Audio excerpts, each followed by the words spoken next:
Hi, everyone. So we're going to go ahead and get started. I'd like to introduce myself. For those of you who don't know, my name is Kelly Campbell.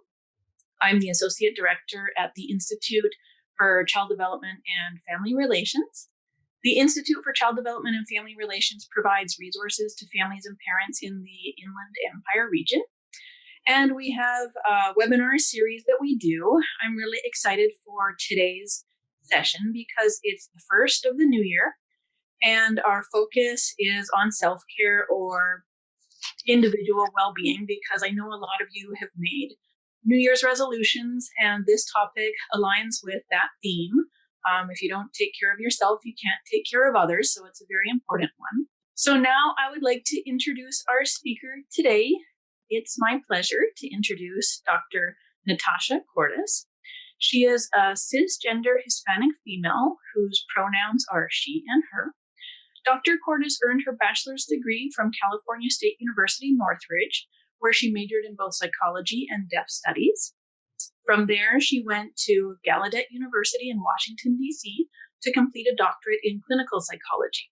Additionally, Dr. Cordes has her pupil personnel credential in school psychology, her credential in behavior intervention, and her clear credential in administration. She has worked at the School for the Deaf in Fremont, St. John's Mental Health Program for the Deaf and Hard of Hearing in Santa Monica, and is currently at the California School for the Deaf in Riverside. She was an adjunct staff faculty for the Rochester Institute of Technology under a program called Deaf TEC, and is currently working for Western Oregon University as well as a small private practice in the Riverside area. So with that, I'm going to turn it over to Dr. Cordes. Hi, thank you so much for the wonderful introduction. And hello, everybody. I'm really excited to be here today. This topic is very interesting to me because, like many of you, self-care is something that I think about often and do very poorly. So I really was very interested in discussing this. Not only because it gave me an opportunity to really sit back and think about, okay, how do I consider this and how do I think about this? What do I do in my own life? And I realized that there was actually a lot of erroneous thoughts that I had about it that I really needed to revise. So hence my topic title, Self-Care is not an indulgence. It's really more of a discipline. I think that self-care in general here in America is framed in a very interesting way. It tends to be marketed and focused on primarily wealthy white women. And a lot of us see it as a kind of indulgence. It's primarily considered something that we're supposed to do only in periods of our time, once in a while, something you're supposed to do. You're supposed to take care of yourself, but you're supposed to spend a lot of money on it. And of course, just because you take care of yourself, you cannot forget that there are other people in your life that you have to take care of. So these are all the subtle messages that I feel are part of that message that we get, not only in social media, but also in marketing that happens in the products that are out there related to self-care. The other thing about it, and I have to say, I have to give credit where credit's due. A lot of kind of an epiphany that hit for me was from a writer. Her name is, let me double check, Tammy Foreman. She published an article in Forbes magazine that I thought was, for me, really like, hey, that kind of shifted my thinking in terms of self-care. And she was the one that sort of pointed out these things to me. And I apologize, by the way, for looking over here. It's because I wanted to remember her name and my notes are there. So anyway, so some of the things that she says is, there's a portrayal of self-care that's a little backwards. it's characterized as an indulgence. That's something we have to only do if once in a while, and you have to spend lots of money on it and spend lots of money on essential oils and linens and luxuries and things like that. But the truth is that self-care really is something that we need to practice on a day-to-day basis. Self-care is actually, to be honest, rather boring. It should be a discipline. It should be something that we do on a day-to-day basis, or try to incorporate in our lives daily, that makes us feel good, maybe in the moment. Something that is a discipline that we can infuse in our day-to-day life, that isn't just about indulgences, but that helps kind of increase our what's depleted within ourselves, our energy, our spirit, these sorts of things. When so much of us have to take care of others, and we need to be able to give to others. The fact is that self-care is something we should do on a day-to-day basis. So that way, when we feel out of balance, when we feel like we are depleted, we don't overindulge. Basically, my perspective is that we need to reframe from thinking of self-care as not so much an indulgence, but rather more of a discipline, something that you really need to do every day as part of your daily routine. So that way you don't ever find yourself in a place of depletion, of energy, of spirit, of love. Because when you get to those places of depletion, that's when you overindulge. That's when you beat yourself up psychologically. That's when you find yourself in periods of risk for depression or anxiety, where you find that you are so bereft for not having taken care of yourself that you have nothing to give the people in your lives that really need you. First, it's really important for us to be aware of the symptoms of a lack of self-care. Again, referring to American culture, and myself, I was a child of the 80s. I grew up I was in high school in the 80s, and we were very much at that time, especially about work yourself to the bone. Just keep going, because you need to have that perfect house and that perfect car and all the perfect clothes and all this kind of stuff. And self-care was not part of that picture. And if it was, it really was about indulgence and spending a lot of money to get it. We didn't talk about things like what it would look like if you didn't take care of yourself on a day-to-day basis. Now I realize that a lot of the symptoms that I see in myself and I see in my colleagues and in my clients are really from a chronic lack of self-care, loss of vitality, fatigue, depletion, feeling overwhelmed in your day-to-day life, developing a sense of cynicism, like things are not going to get better, like there's nothing you can do to make things better. Workaholism. Workaholism is something that I think is a point of pride for many people, and especially here in American culture. And I honestly, myself, am guilty of this in many times in my life, in ebbs and flows. But I don't think that it's something that really is, what's the word? It doesn't really match with the idea of self-care. If we focus and give all of our energy and all of our spirit to our work, then we're taking it from other parts of our lives. And that's important to note. A sense of isolation a sense of having narrowed your life to the point where you're just focusing on one aspect, for example, work. Having frequent conflicts or confrontations with other people in your life and not understanding why they are having a problem with you. That constant with other people is a symptom that maybe something's not going well with you, that maybe you are exceptionally stressed, or that you are struggling with tension that is buried deep inside, that is kind of being thrown out at random times with different people, and you don't even realize it. Arrogance is another thing that I found in my research about self-care, that oftentimes people who have an overwhelming sense of entitlement and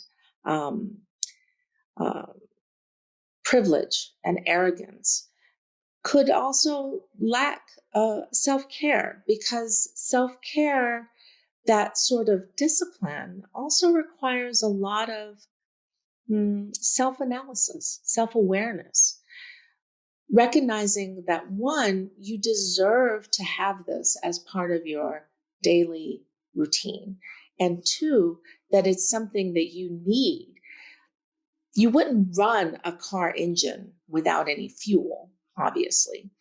And yet many of us force ourselves to keep going without any fuel, without any energy within us, without any psychic energy. And we force ourselves to just get up and get through the day.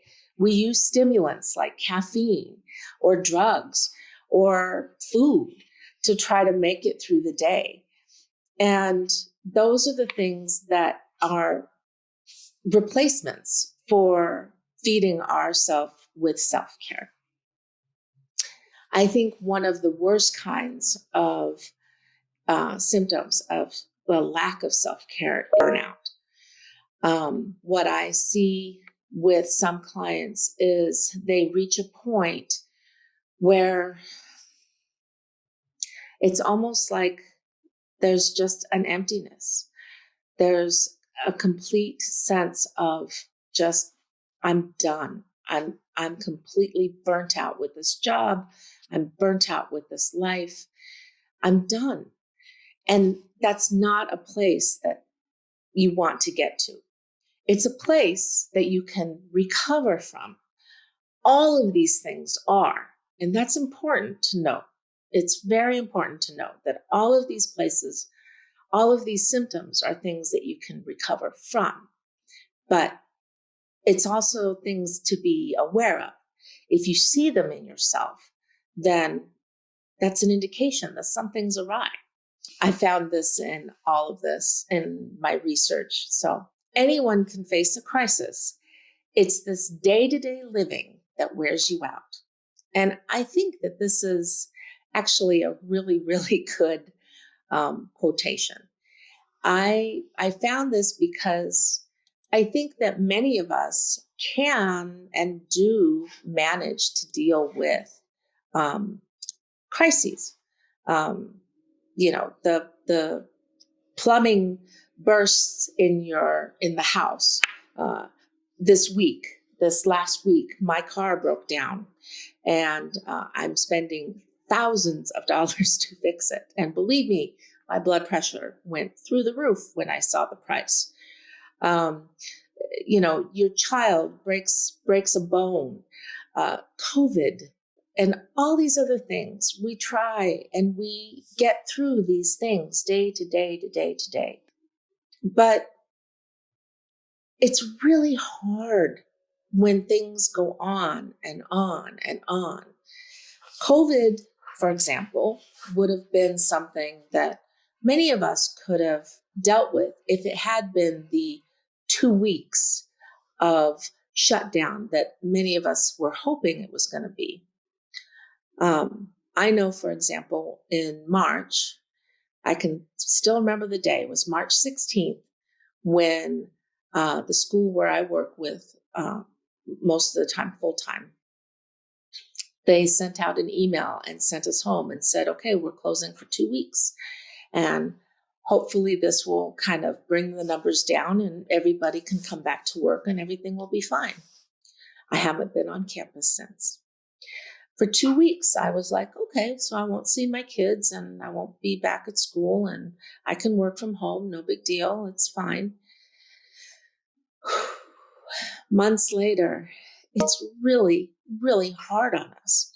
And not only are we struggling to work from home, but we're at the same time watching many, many people pass because of this awful disease. It's so important in these kinds of times when you're seeing these things happen to have self-compassion. We have to learn to sit with ourselves in a way that we give to other people. Many of us have a lot of patience for other people in our lives, but very little for ourselves. We are able to lovingly talk with our spouses, with our kids, with our colleagues, with our clients, and give them advice and share with them wisdom and give them hugs and things like this, and have Zoom calls with people and cheer them up to try to get them through the day. But then when we're all alone, we get upset with ourselves because we're crying, because we're upset, because we're tired. But self-compassion really is no different than having compassion for others. You have to have compassion for yourself. You have to notice your own suffering, and you have to give weight to that because it's so important. When you notice that you are having a period of time where you're experiencing difficulty, it's really important to sit back and go, okay, I'm having this experience, I'm having this emotion. And what can you do to take care of yourself? What do you need at that moment? We know that emotions actually come and go. No emotion lasts forever. They do actually ebb and flow. We can get excited, we can get sad, but no emotion lasts forever.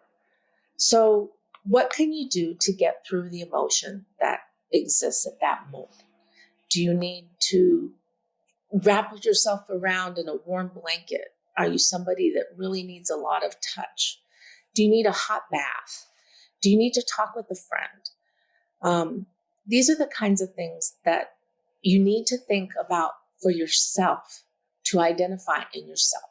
And this is when I'm talking about going back to when I spoke of arrogance and entitlement. Oftentimes, people who are stuck in that kind of cycle, they don't sit back. They talk about gimme, gimme, gimme, gimme, gimme. And I actually kind of feel bad for them because there's no gimme, gimme. There's no looking at themselves and going, oh, what do I really want? What do I really need? And what can I do to take care of me?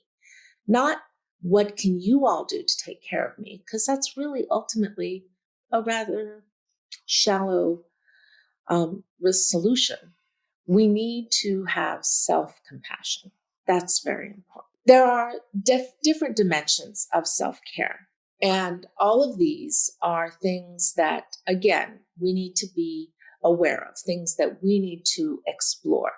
There's the psychological, the emotional, the intellectual, the physical, the spiritual, and the social.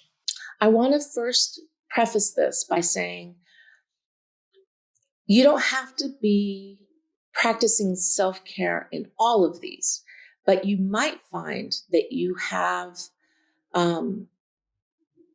self-care needs in all of these areas. It really is about self-awareness, about looking at taking a moment to do an inventory of what feels good for you, what kinds of things are going to be healthy, What kinds of things will help you feel like it's fueling you in a way that's going to help you move forward and run your own engine. So from a psychological perspective, this might be making effective behavioral choices, recognizing the strengths you do have, stress management, mindfulness, awareness of what creates stress, problem solving. And this actually can break down into many different ways. For example, let's take my car. This was a very stressful situation for my husband and I. And we sat back and were like, oh my God, how it was more than several $1,000s to fix. And of course, we had to figure out how to rob Peter to pay Paul, so to speak, and like turn the money around and blah, blah, blah. And you can see there was a lot of potential for us to start arguing or to, well, how did this happen? And why did this happen? And, all this kind of stuff. There was a little bit of crying, I admit. But there was no arguing. There was a lot of, okay, I need a timeout to just really think about how I'm going to deal with this situation, because we were very stressed. That was our stress management.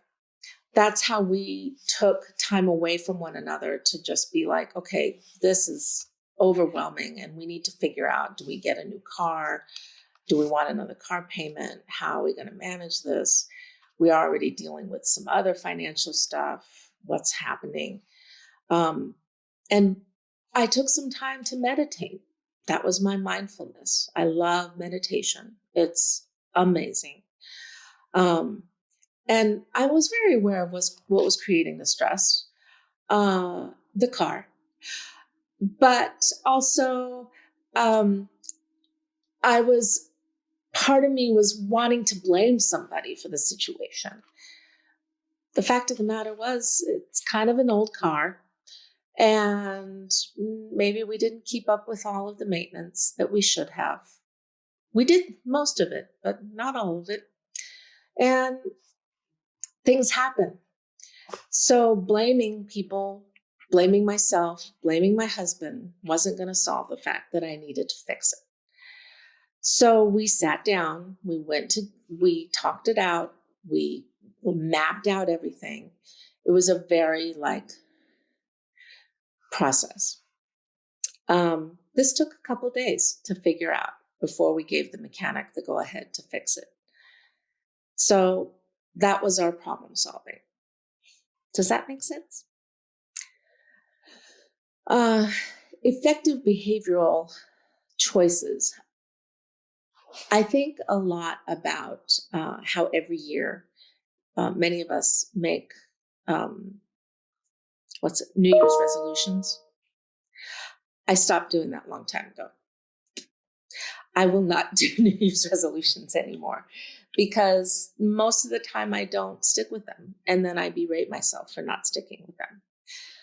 I really want to, one, incorporate good, effective changes, and then celebrate them.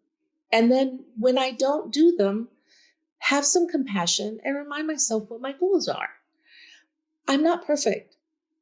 I don't always practice self-compassion. I don't always practice self-care. But today I didn't do it. Tomorrow I can. And move on from there. That's the most important. Emotional regulation. I use this often with my clients.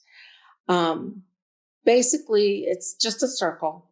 And within the circle is the things that you can control and the things that you need to focus on. And outside of the circle is the things that you cannot control. So within the circle is your attitude, the kindness that you give to others, the food that you eat. Outside of that is politics, COVID, the tree that fell down when the wind was going crazy last night in my yard. These are things that I can have a reaction to, but I cannot spend a lot of emotional energy on, because ultimately I don't have a lot of control over it. And if I spend an egregious amount of energy on it, it's going to use up all of my energy. And I need my energy for what's inside the circle. That's what's more important, not what's outside the circle.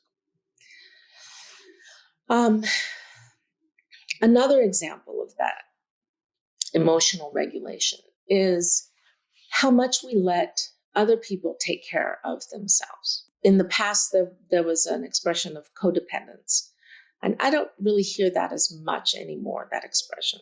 But I think it is important that people still discuss boundaries and how important it is that we recognize what is my stuff that I need to take care of that is on me, and what's your stuff. You need to take care of that. Intellectual ways of self-care might be journaling, reading, interacting with supportive friends, setting goals, being curious, saying no to gossip.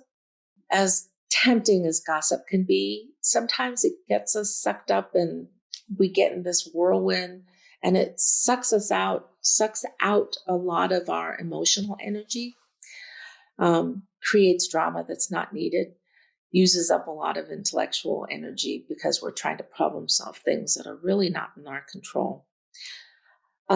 Reading, journaling. I actually recommend journaling for a lot of my clients that I work with, because journaling is a wonderful way of really clarifying our thoughts.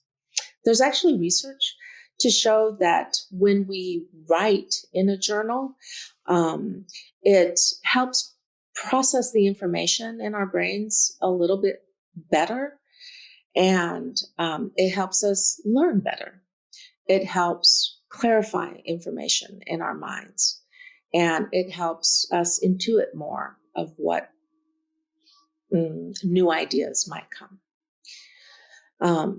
So definitely reading, finding books that will take you out of your space, out of your own head. Any opportunity to get away for a little while is a good thing. I've taken to each night going into my room and reading for a little bit. Now, sometimes, honestly, it's 5 minutes because that's all I have. And sometimes it's like 2 hours. I don't judge myself for the 5-minute read. If that's all I got, that's all I got. But I'm happy. I'm happy because I got in 5 minutes. So that works. Be compassionate to yourself. Physical activity and leisure activity. So yes, one thing we've all learned, I think, during COVID and working from home is that we do need to move. And a lot more of us moved a lot more when we were at work. Just going over to the copy machine to get paper or what you printed, gave us a lot more activity than my printer right there. So try as best you can to move around. I actually have friends who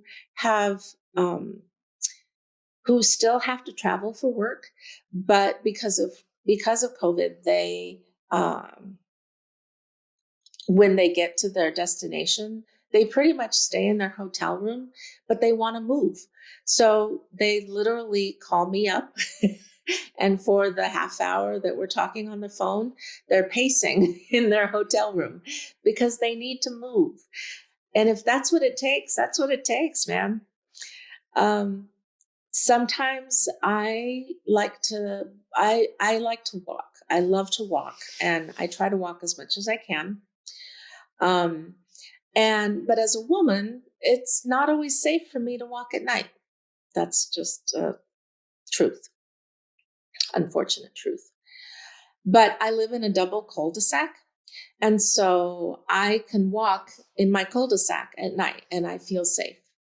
So be it 8 o'clock, 10 o'clock, whatever, I can take my dog and walk around my cul-de-sac. And I'll do it one time, 15 times, whatever works. And if I can only do it one time, I'm very happy for that. If I do it 15 times, I'm happy for that. The other thing I think is really, really important is sleep. Oh my gosh. People do not give themselves enough time to sleep. They don't put enough energy into their sleep hygiene. Sleep hygiene means that you have a bed and an environment in your bedroom that is conducive to sleep. It means that you have comfortable sheets. And I'm not talking about, what is it, 90, 80, 60 count bed sheets, whatever. I don't know what high count bed sheets mean, to be honest. But it means that you have a bed that just feels good for you, that is comforting to you, that you have lighting that is appropriate for you, that you have a pillow that feels good and doesn't leave you with a creak in your neck, crick in your neck, that you you're not on social media until like 2 seconds before bed, that you don't have blue light flashing in your face so as to disrupt your sleep, that you take some time to stretch a little bit before bed or shower even so that you can relax. There's lots of things that you can do for sleep hygiene. You can Google sleep hygiene and it'll give you lots of ideas on how to sleep better. So that's really, really important. And I used to have chronic insomnia. This was in my 30s. And I, oh my God, it was horrible. And I was a workaholic in my 30s. I wonder why the two were connected.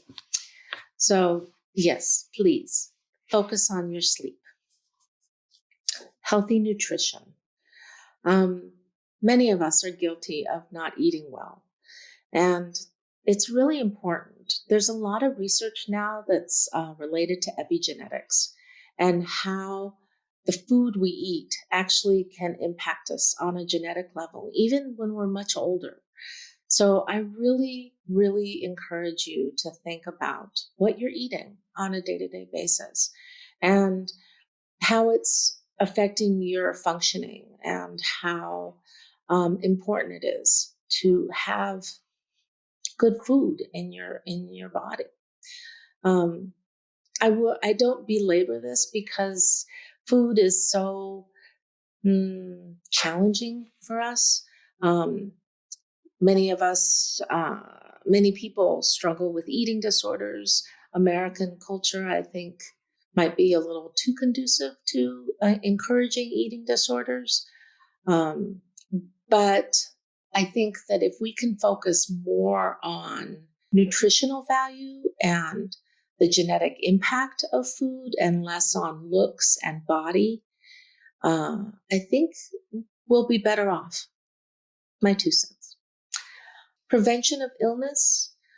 There's definitely plenty of research that shows that the better we take care of ourselves, the better we'll feel when we're older. And then, of course, leisure time. We often, when we talk about physical activity, you're thinking like, oh, work out, running, and your Nordic track or whatever what's that new machine now? I can't think of the name. Anyway, you're thinking about all that kind of stuff. But I also think about just relaxing time, like a really nice hike with your pet or a walk or just drawing. Hobbies. Hobbies are really important because they shift your brain in a different way of thinking. When you're focused on work all the time, that's one part of your brain, but a hobby kind of shifts things to the creative side. And it actually allows you to process information in a way that you wouldn't at work. And you'd be surprised how much it really helps support work, believe it or not. It helps our brain consolidate information and problem solve when we are able to come out of that situation and kind of apply it to a creative way. The spiritual aspects of our lives is also very important. Whether or not, whatever your practice, your spiritual beliefs, it's very important to try to feed that, whether it be through meditation or prayer, reflection, walking around in nature. Whatever your spiritual beliefs, it's really important to be able to take care of that and cherish it, because it's really a strong part of self-care. Regular practice of this is really needed, and I think that an appreciation of your spiritual self can be incorporated into a lot of different parts of self-care. And then finally, social. I think a lot of us don't really think about how important intimacy is in our life, with our friends and also with our partners. It's so important to take care of and really nurture our social relationships with the people that we love, the people we want to interact with. It feeds our soul in a way that is crucial, to have people in your life that really connect to, that understand you, that understand your secrets and accept you. This is a really important part of self-care. And so is sex. I think that there's a myth that older people don't engage in sex, and this needs to stop, because sex is just as important in our older lives. I think too often, especially in American society, we think that only young people or the very virile or are the people who are enjoying sex, or just married couples, because of course they have to breed, But that's really not the case. Sex is itself a physical activity, but also it's a way of relieving stress. It really supports your overall mental health. It's a way of connecting with other people that is really crucial. It's something that we really should cherish and nurture. And it's something that everyone can enjoy well into senior citizenship. Of course, since we're right now in this age where we need to think a lot about social distancing, and we need to remember not to isolate ourselves so much that we are not able to connect with others. So remember, please, even during quarantine, make time to connect with others. Don't isolate yourself to the point that you find yourself withdrawing more and more and more. Stay connected and set boundaries with your workplace. If you're like me, my workstation is one corner of my living room now. And I could easily habitually stay on my computer 24 hours a day. I just have this workaholic that wants to come out all the time.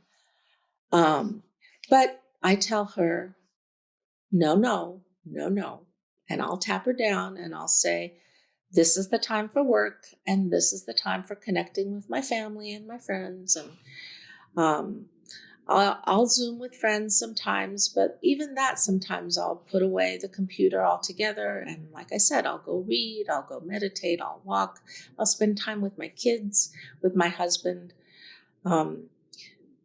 It's important to try to develop a ritual where you can like have the work day, even at home, be a work day. Like get up in the morning, shower, get dressed, even if it's in,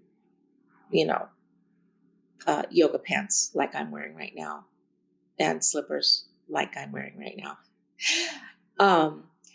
But when you're finished with the day, go and maybe change your sweater into something more comfortable, or go and put your hair up like you're in a ponytail so that you're nice and relaxed.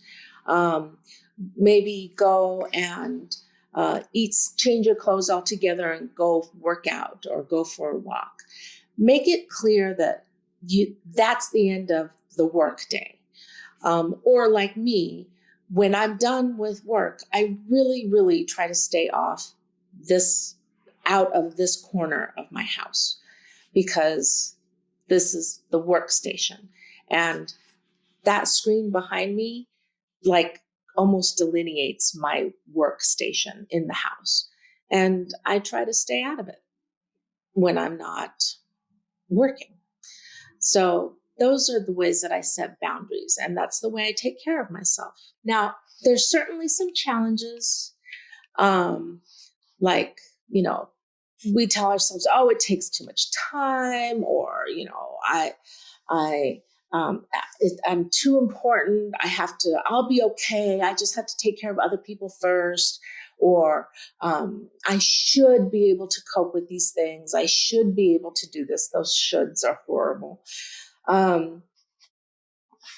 Competing priorities. I'm too busy. I need to do this and that and the other thing first. Perceived value. That whole idea that, well, I don't know if I really deserve to take care of myself. Self-care is kind of a waste of time, really. Don't believe that. Don't ever believe that. You are worth it 100% all the time. You are worth it, and you are giving something to this world. You are giving something to your loved ones. You're giving something to others just by your work, your relationships, your family. By your being, you're contributing. And that contribution needs fuel. You need to be able to fulfill that promise, right? And the only way to do it is by refueling, by taking care of yourself. These are the things that are really important. Workplace culture. When you work in a place where everybody is a workaholic or prides themselves in being a workaholic, that's actually really toxic, and it's not a healthy environment. If you can, try to get out of it, but if you can't, try to encourage a change in culture. Try to step out of that culture and think about what you need to take care of yourself. I think the most important thing is to also remember that if you ever need help to figure out self-care, ask family, friends, ask professionals. Sometimes we don't want to give ourselves permission to do it. And some of us have developed really poor habits. It's okay to try to break those habits. And it's okay to ask other people how. So do it. Because practicing self-care on a daily basis actually increases your joy, increases your ability to really engage in life. It helps you deal with stress so much better. And we know our doctors always tell us, oh, you need to reduce your stress in your life. Not so easy. If you're only indulging once in a blue moon in self-care, it's much easier if you really try to take care of yourself on a daily basis. It'll help you connect with others. It'll help you feel much stronger so that you're emotionally available to others. These are the things that are important in one's life. So I think that's it. And thank you so much for this opportunity. I think if there are any questions.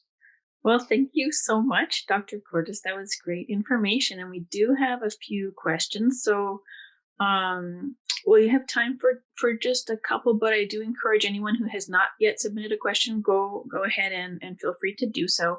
I'm going to try and navigate through the chat here. So, okay, let's go with this one. So personally, self-care can be challenging because pre-COVID, I usually separated my work problems and kept them at work and my personal problems at home. Now it's a mixture of both at home. So if you could perhaps discuss, I know you already did discuss a bit of this, but perhaps maybe boundary setting or any suggestions you might have that are unique to this time period for compartmentalizing, perhaps. Mm-hmm. Yeah, yeah. It is. I mean, actually, that's the best way to phrase it. You need to compartmentalize. Um, Part of that can be setting specific boundaries, like time wise, or with whom you're going to talk about things. Like, I will focus on work and work issues during 8 to 4:30 or 8 to 5, or depending on if you're a professor, for example, during those specific times that you're teaching class.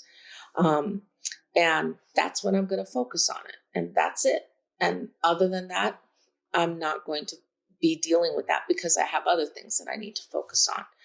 Or if you have work issues that you need to resolve, then the work issues you discuss with this group of people versus the home issues you don't discuss them with people at home, that kind of thing. I know for myself, for example, I actually have at the moment 3 jobs. And no, I'm trying not to be such a workaholic, but I have 3 jobs. One is full-time and 2 are part-time. And, but I do have a very strong sense of, okay, this is when I'm working my full-time job. And then the 2 hours in the evening are for my part-time jobs.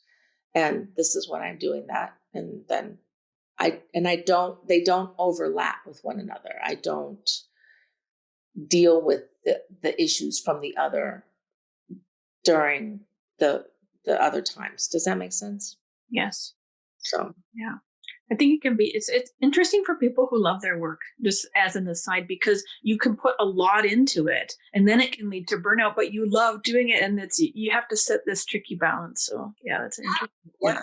So, well, and the other thing too, because I am like that. I love my job. I really do. And but there's ways to also appreciate your job and engage with it in different ways. For example, like, I'm a psychologist and I love psychology, but if I only did everything related to my teaching job, then I might get burnt out. So instead of doing just that, I do research, or I read books, or different ways to kind of approach it from a different perspective. And then that way I don't feel so burnt out on the one topic. That makes sense. Okay, so let's see here.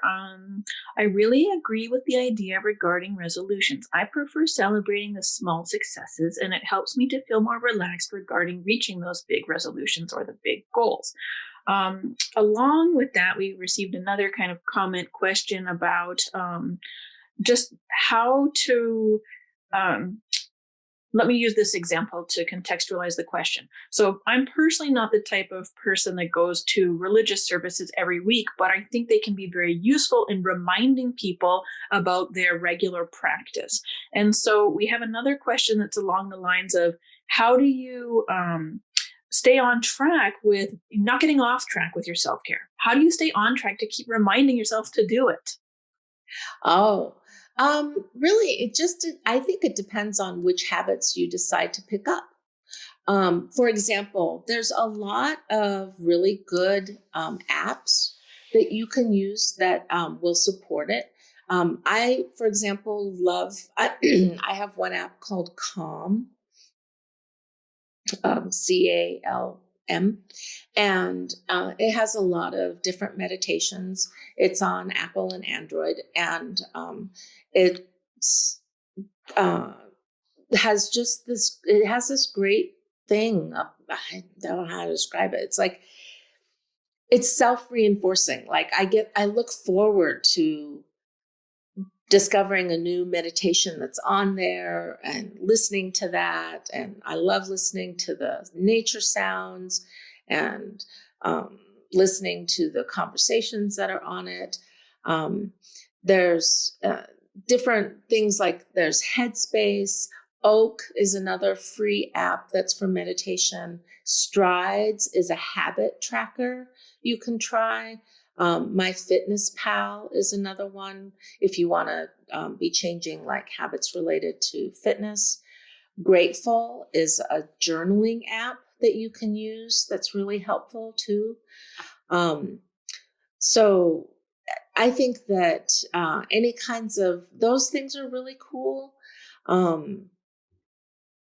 Anything you can do to, anytime you even practice it just a little bit, just remember that you've done it. That's the most important thing. You've reinforced it just a little bit, and not get into that habit of berating yourself. Oh, I didn't do it today, so I failed. That sort of. Yeah, it's kind of like a glass half full perspective with yourself. Right, exactly. Very good. Okay, let's take one more. I feel like I'm definitely socially isolating myself from those around me. How can I communicate this with someone I'm dating? Perhaps like some challenges of, during this time, it might be difficult for those who are dating because we should be, socially isolating. I mean, yeah, I study relationships and it's pretty tricky to foster to go along the organic course of fostering a relationship right now because, you're virtual for the most part. But I don't know if you have anything to add on that topic.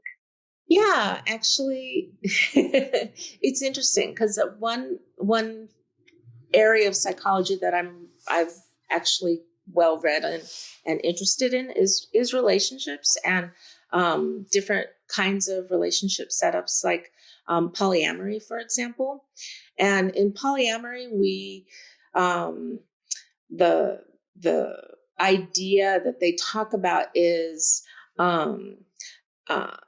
how to set up social circles that are safe. And I think that some of the ideas, it's been making me think a lot about how